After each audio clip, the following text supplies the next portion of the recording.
A lot of my thunder, but I will say, I do thank them for taking so much heat, because when my dad came around, he was strict, but maybe I learned from watching their mistakes, but he was always cool with me. So I do appreciate that. Hey, we wore him down, bro. Yeah, we wore him down like a river rock over time. But thank you for that.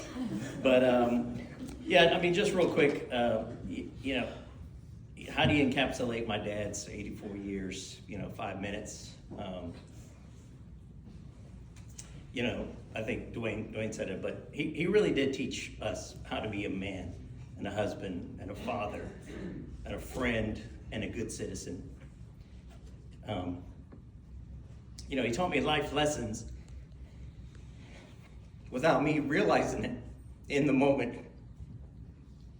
Lesson that I passed on to my boys.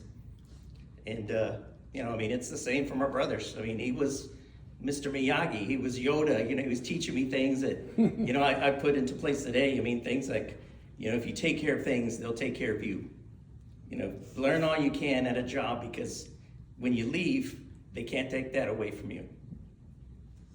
The one thing he would say, when I was a teenager, I had to do the yard work. And I hated it. And he would say, one day you're going to have a house and you're going to have a yard and you're going to love to do the yard work because you're going to be so proud of it. And I was thinking, there is no way that is ever going to happen. I mean, I was sweating and had allergies. I was like, I'm hiring someone to do the yard. And now, I mean, the man was right. I love to do my yard. People have reached out in the common thread that everyone has told me, and this is friends, that whether you knew him for decades or you met him once, was that he was always so welcoming. He was so nice. He had a smile that would, made you want to smile. And that they were so glad that they had met him. I went to Hannah Chevrolet and Don Hewlett. That's where he last worked. And I had flyers so they would know that, the service would be here. And I was talking to a gentleman that worked at Hewlett Chevrolet, and he knew who I was. He saw me, and I think I looked like my dad. And he said, hey, I'm so sorry for your loss. And he would say, man, your dad, he made such an impression here that he would go out on the road. Monica and I were talking about it, and he would drive to Killeen, San Antonio, Waco. I mean, he was in his 70s, and he would drive to try to drum up business for Don Hewlett. And the gentleman said, we'd have customers call and they say, hey, where's Ernest at? We haven't seen Ernest in a while, tell him to come see me. But I mean, that's what he was. And he would come to Cedar Park. If he was in the neighborhood, he'd stop by, have lunch at our house and take a nap. And then he'd get back on the road, a lunch that my mom had packed for him. But, that was him.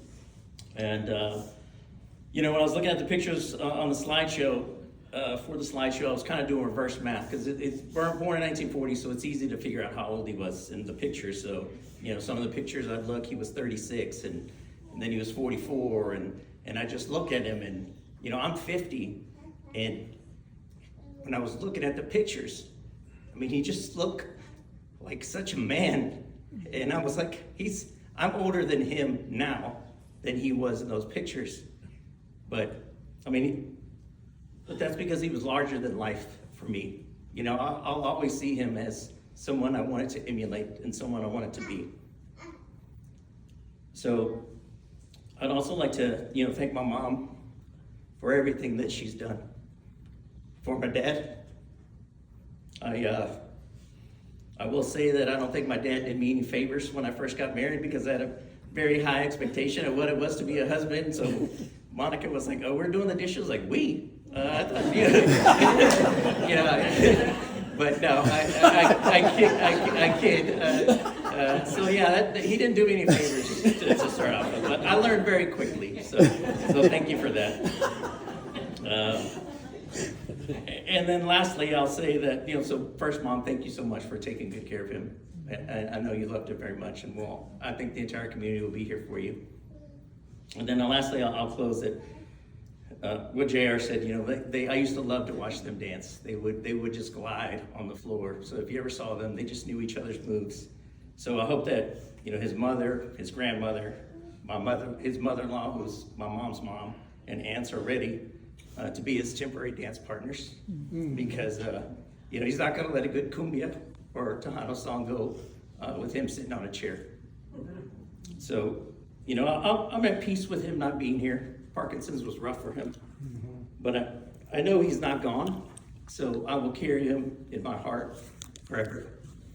So thank you all for coming, and thank you, Dad, for everything.